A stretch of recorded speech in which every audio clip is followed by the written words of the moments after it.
এই জন্যই আমি গত জুমার মধ্যে বলেছিলাম, মানুষ তিন প্রকার। মানুষ কত প্রকার? মানুষ তিন প্রকার। এক প্রকার মানুষ হচ্ছে পরিপূর্ণ মানুষ, দুই নাম্বার হচ্ছে অর্ধেক মানুষ, আর তিন প্রকার হচ্ছে সে মানুষই না। সে কি না? সে মানুষের কাতারের মধ্যেই পড়ে না। তার মধ্যে পরিপূর্ণ মানুষ কাকে বলে? যার ভিতরে আল্লাহ তাআলার ভয়, এমনকি আল্লাহ তাআলার জন্যই দ্বীনি জ্ঞান আছে।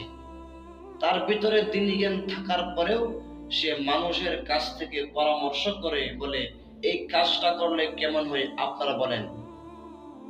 তাকেই বলা হয় পরিপূর্ণ মানুষ। তার ভিতরে জ্ঞান থাকার পরেও, মানে আল্লাহর ভয় থাকার পরেও মানুষের কাছে পরামর্শ করে, ভাই দেখেন এই কাজটা আমি করতে চাচ্ছি, এখন যদি আপনাদের কষ্ট না হয়